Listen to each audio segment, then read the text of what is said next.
और हमारे वकील साहब भी सहयोग कर सकते हैं, ऐसा नहीं वकील साहब भी उसका स्वागत करें।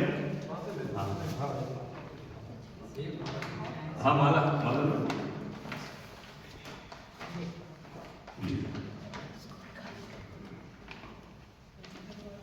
लो वकील साहब। अरे माइक आई, अरे वाह बहुत देने की बात। वाह क्यों सर? हैं?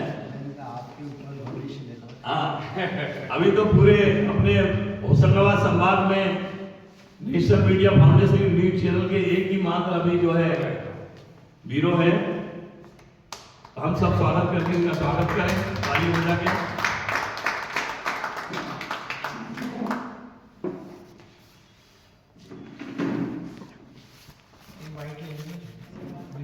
हाँ ले अभी बाइक ले लेंगे तो अपना कार्यक्रम समाप्ति की ओर जाएगा। हाँ ले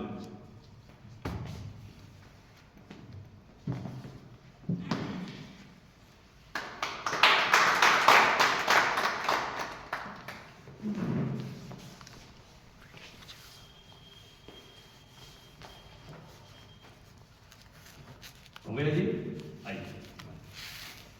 और मैं प्रदीप मलिक जी को कहूँगा कि वो अपने विचार व्यक्त करें अपने नेशनल मीडिया फाउंडेशन के इस यात्रा के संबंध में। लीजिए आगे बैठ वहीं से।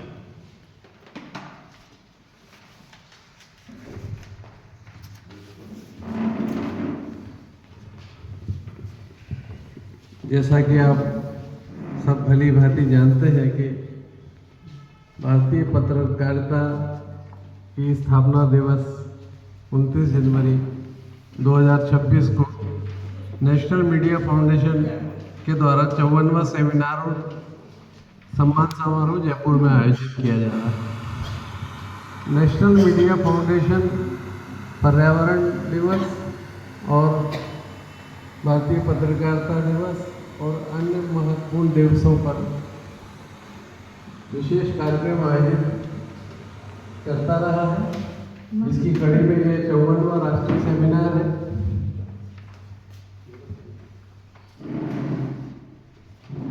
नेशनल मीडिया फाउंडेशन के सभी कार्यक्रम बहुत स्तरीय कार्यक्रम होते हैं और आप सबका इस संस्थान से बड़ा गहरा जुड़ाव है और हम सब माननीय राजेंद्र जैन साहब जी के नेतृत्व में ये कार्य कर रहे हैं।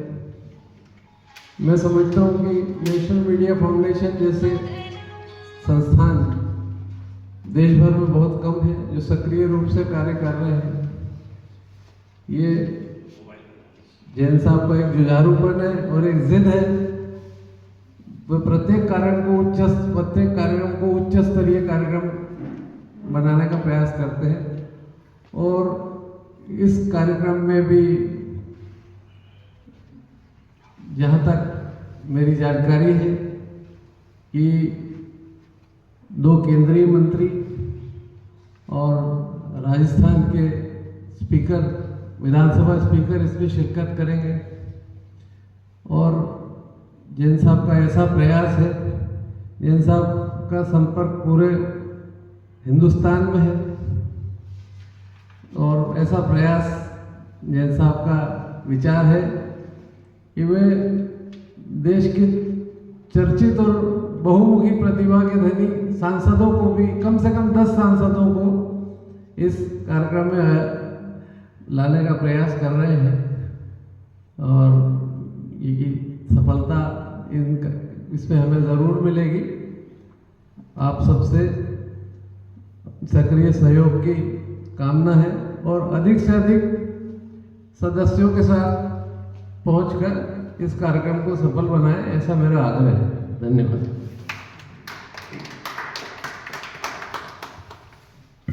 एक तो हम ये चाहते हैं कि जो अपने होशंगाबाद संभाग के जितने पदाधिकारी, जिम्मेदार पदाधिकारी अभी इस कार्यक्रम तक मतलब उस काम को आगे भी बढ़ा सकते हैं, तो वकील साहब एक नेशनल मीडिया फाउंडेशन नर्मदापुरम का एक आप ग्रुप तैयार करना है।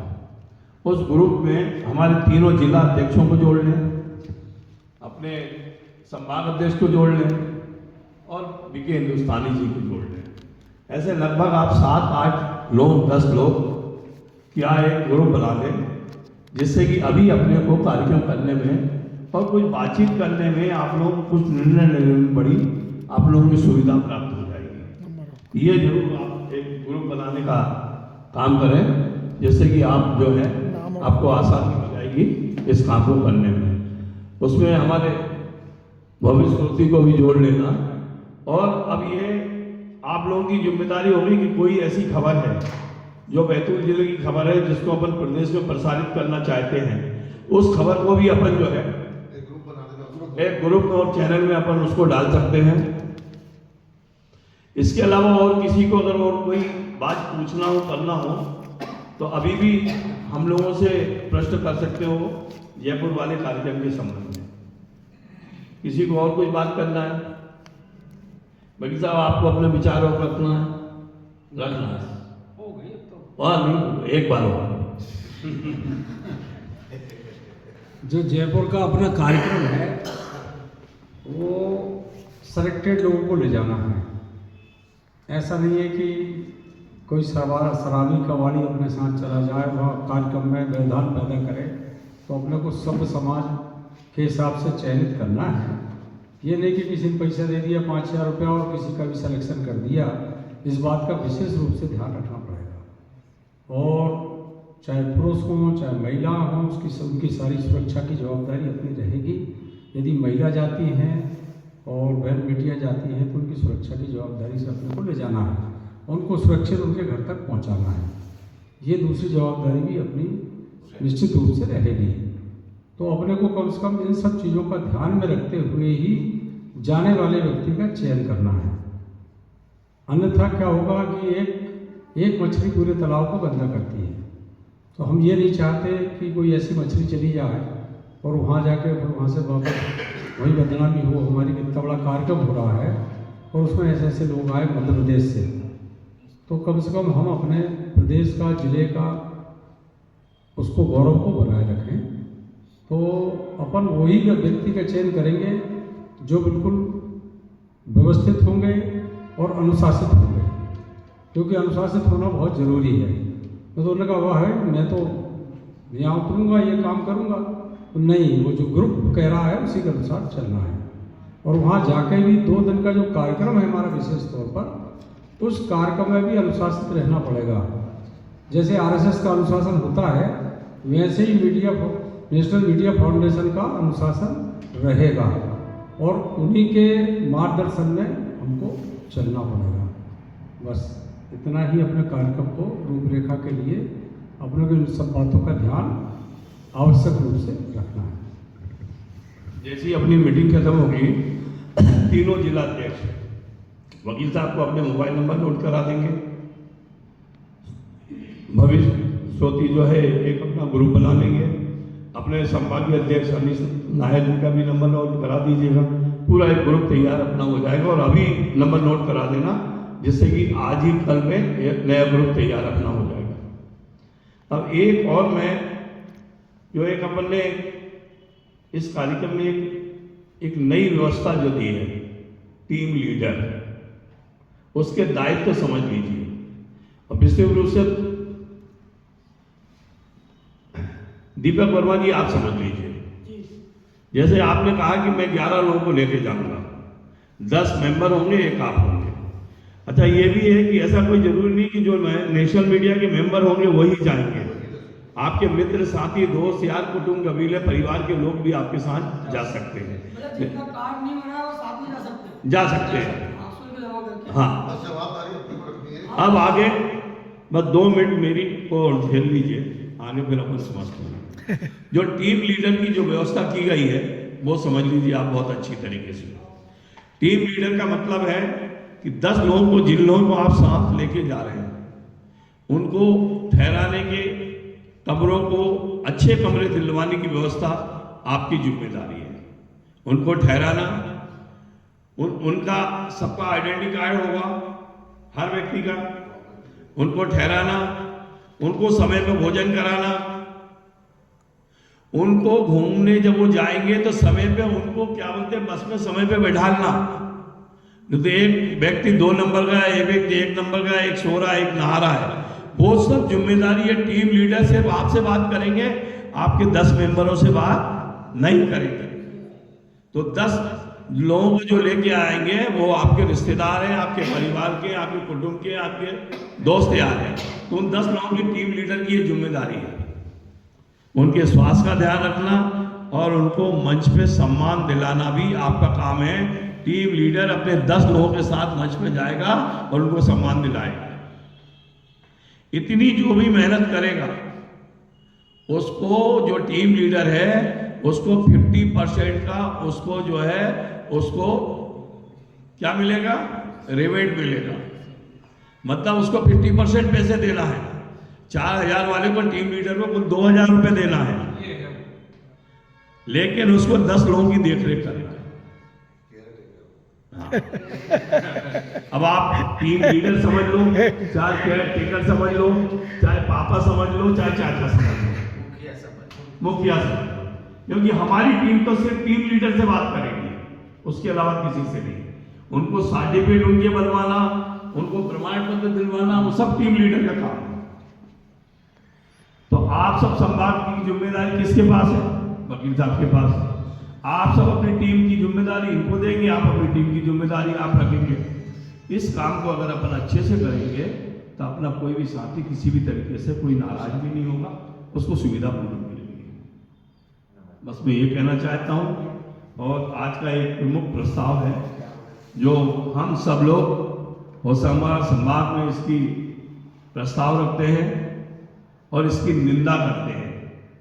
पिछले दिनों हमारे मध्य प्रदेश के वरिष्ठ पत्रकार बीके हिंदुस्तानी जी के ऊपर जो जानलेवा हमला हुआ है, उसके लिए नेशनल मीडिया फाउंडेशन उसकी निंदा करता है और जिला प्रशासन को सचेत करता है कि भविष्य में इस तरह की कोई भी घटना ना हो। नेशनल मीडिया फाउंडेशन हमेशा से मांग करता आया है कि मध्य प्रदेश में पत्रकार सुरक्षा कानून लागू किया जाए, लेकिन पिछली सरकार ने और विशेष रूप से शिवराज सिंह चौहान ने सबसे बड़ा अगर इस प्रदेश में धोखा किसी को दिया है तो मीडिया के लोगों को धोखा दिया है। हमेशा उसने मजदूरों का काम किया है, किसानों का काम किया है, वकीलों को और पत्रकारों को हमेशा उसने मूर्ख बनाया है और अपनी 12 साल 15 साल सरकार चलाता रहा। नए मुख्यमंत्री जी आए हैं, उनके लिए भी हमने एक समय दिया है। नेशनल मीडिया फाउंडेशन ने 31 दिसंबर तक नए साल जनवरी में मुख्यमंत्री जी को पत्रकार सुरक्षा कानून लागू करना है। अगर मुख्यमंत्री जी ने पत्रकार सुरक्षा कानून लागू नहीं किया तो हम मुख्यमंत्री जी का नेशनल मीडिया फाउंडेशन और अन्य संगठन मिलकर उनका घेराव करेंगे। ये आज का प्रस्ताव है।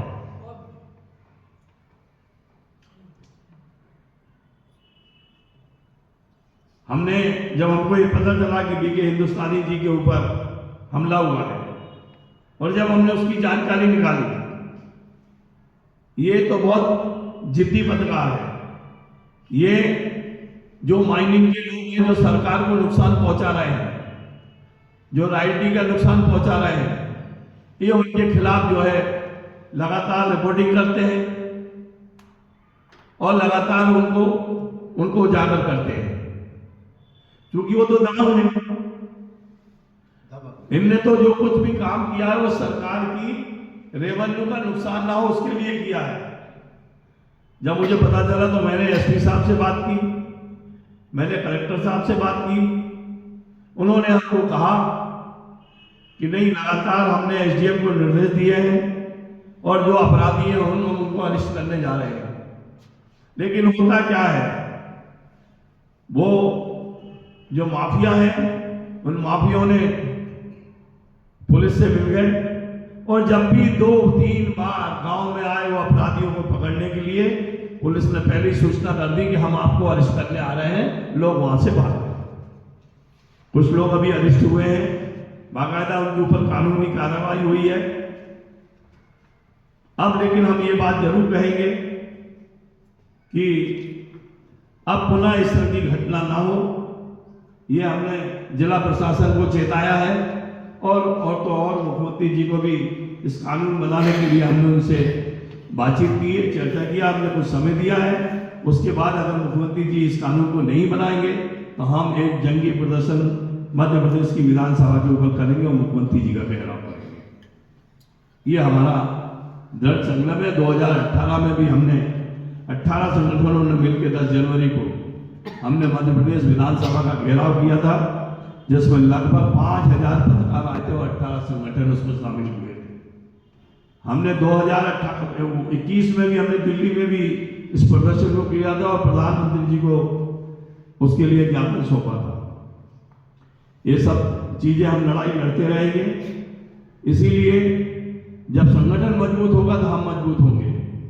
मैं राष्ट्रीय अध्यक्ष ना बन जाऊं, अंतरराष्ट्रीय अध्यक्ष बन जाऊं, उससे कुछ नहीं होता। जब तक हमारे साथ हमारी टीम साथ में नहीं होगी, हमारे लोग साथ में नहीं होंगे, जब तक हमारा काम करने का कोई मतलब नहीं निकलेगा। इसलिए मैं आप सब लोगों से ये आज की संभाग की कार्य समिति की बैठक में आप सब लोगों को ये सलाह देना चाहता हूं कि जो जिम्मेदार पद पे बैठे हुए हैं, अगर वो संगठन में काम करने के लिए उनके पास समय नहीं है और इच्छा नहीं है तो मेहरबानी करके वो रिजाइन कर सकते हैं, नए व्यक्ति को काम सौंप सकते हैं, नया व्यक्ति हमारे लिए काम करेगा। क्योंकि आप पत्रकार हो, अध्यक्ष हो, अगर आपके ऊपर हमला हो गया और आपके साथ 2 आदमी खड़े नहीं होंगे तो फिर काय का संगठन हो, काय के लोग। ये संगठन को मजबूत करो, संगठन मजबूत होगा तो हम मजबूत होंगे, और संगठन मजबूत नहीं होगा तो हमारा कोई भी पदाधिकारी रहने का कोई मतलब नहीं है। बीके हिंदुस्तानी जी के ऊपर हमला होने पर आपको मालूम है पूरे जिले के पत्रकारों ने विरोध किया था, पूरे समाचार पत्रों में इनकी खबर छपी थी। हॉस्पिटल में भी जिला प्रशासन इनको देखने गया था और पत्रकार साथी इनको देखने गए थे, क्योंकि इनके ऊपर हमला होना मतलब ये एक ईमानदार पत्रकार है। और अगर ये पैसे ले लेता तो इसके ऊपर हमला होता क्या?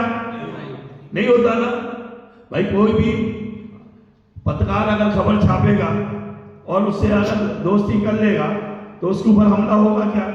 नहीं होगा ना। हमला तो उसी व्यक्ति के ऊपर होता है जो सच्चाई को उजागर करना चाहता है, जो समझौता नहीं करता। मेरी वकील साहब से अभी 4 दिन पहले बातचीत हुई इन्हीं के विषय में। उन्होंने कहा वो तो सच्चा पत्रकार है, लिखता है, समझौता करता नहीं है, जिद्दी आदमी है। प्रशासन भी इस बात को जानता है, इसलिए ये घटनाएं होती हैं। ये कोई पहली बार नहीं हुई इनके साथ घटना, 4-5 बार पहले भी हो चुकी है। लेकिन ये अपना काम करते रहेंगे और नेशनल मीडिया फाउंडेशन इनका हर चीज से इनका ध्यान रखेगा। और आगे अब भी कोई अगर कार्रवाई हुई तो हम यहाँ के संभागीय कमिश्नर को जो है ज्ञापन सौंपेंगे कि पत्रकारों पे हमले ना हो, उसको और जो अपराधी उनको सख्त कार्रवाई हम ये चाहते हैं।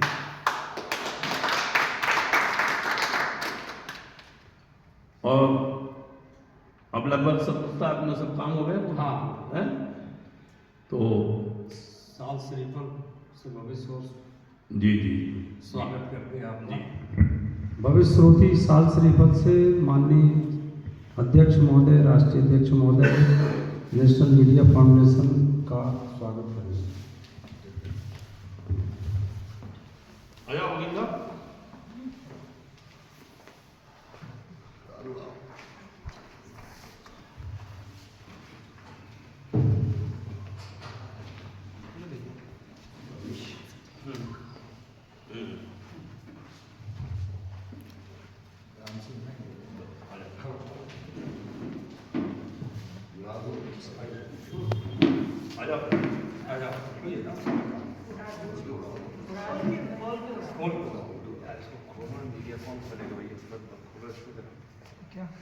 कैमरा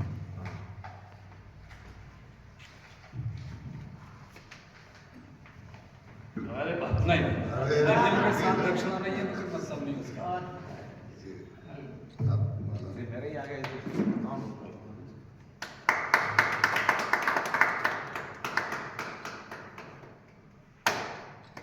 अब अपन सब लोग आ जाए, ऐसे में ग्रुप फोटो कर दे। एक मलिक साहब का आ जाए, आइए।